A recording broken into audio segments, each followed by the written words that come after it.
The untold story of Dima Raja. Long ago in the lush hills of Assam, nestled between the rolling Barail range, lay a kingdom ruled by Dima Raja, the wise and benevolent leader of the Dimasa people. His kingdom was blessed with fertile lands, bountiful rivers, and forests teeming with life. But as the kingdom prospered, so did its people's greed.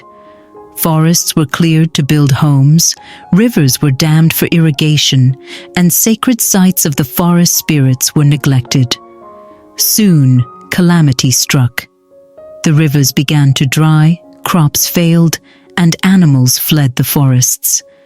The once joyous songs of the Dimasa people were replaced by cries of despair. Rumors spread of the forest spirits' wrath, and many claimed to hear their mournful whispers in the wind. One night, as Dima Raja sat in his royal chamber, staring at the dried-out river visible from his window, a sudden gust extinguished the lamps. Out of the darkness appeared a translucent figure, an elder wrapped in the glowing aura of the divine. "Dima Raja," the elder's voice echoed. "The forest spirits have turned their backs on your people. They demand a price for your kingdom's transgressions. You must venture into the forbidden forest and face the trials of redemption. Only by proving your worth can the spirits' favor be restored." Dima Raja bowed his head in reverence. "I will do whatever it takes to save my people," he vowed. Before dawn, Dima Raja prepared for the journey. He carried a ceremonial dagger, a simple satchel with dried rations, and his staff adorned with the emblem of the divine serpent, the protector deity of his people.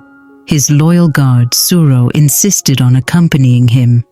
"You will need someone to watch your back, Raja," Suro said firmly. "The forest is no place to tread alone."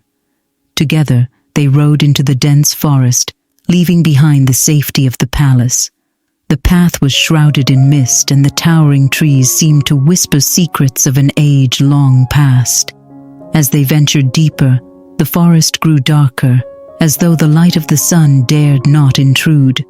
After 2 days of arduous travel, the duo arrived at a roaring river, its turbulent waters crashing against jagged rocks. The sound was deafening, but no bridge or boat was in sight. As Dima Raja pondered how to cross, a voice boomed from the sky, shaking the very earth beneath their feet. "Only the worthy may cross the bridge of shadows. Speak the truth, and the path shall appear. Lie, and you shall perish in the depths." Suddenly, the river grew eerily still, and a narrow shimmering bridge materialized. But with every step, the bridge seemed to test the resolve of those who dared cross it. Dima Raja stepped forward. As he placed his foot on the bridge, he felt a jolt in his chest.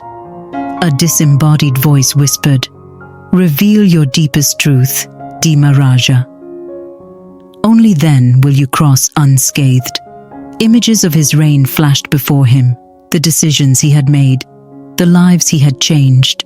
One memory gripped his heart. A time he had ignored the pleas of a poor farmer whose land was taken for a royal project. The farmer's cries had haunted him ever since. "I failed my people in moments of weakness," Dima Raja confessed, his voice trembling. "But I will strive to be better. I will not falter again." With those words, the bridge solidified beneath him, and he crossed to the other side.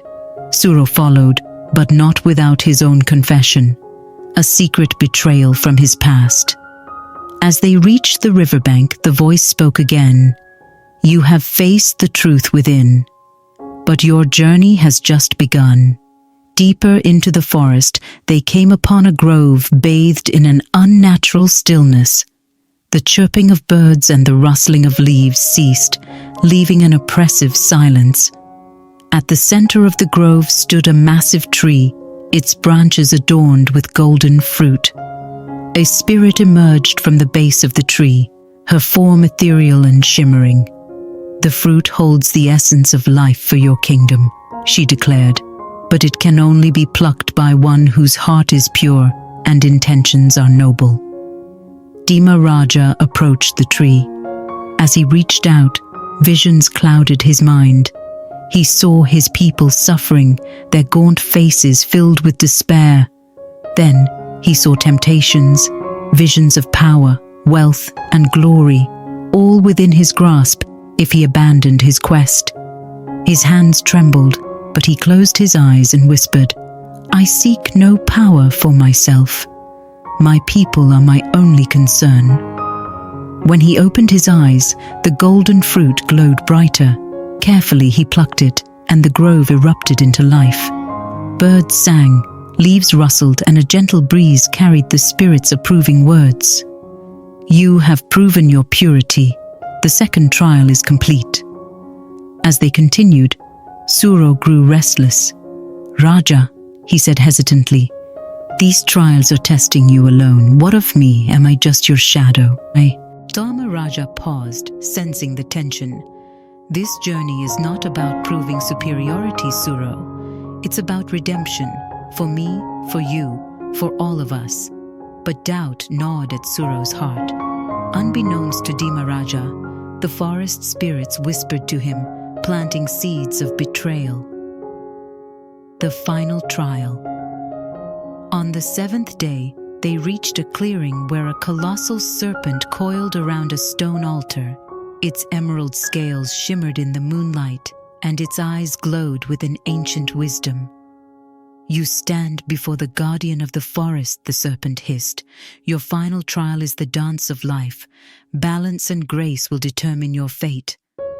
The serpent lunged, not in attack, but in challenge. Dima Raja mimicked its movements, stepping in rhythm with the serpent's slithering dance.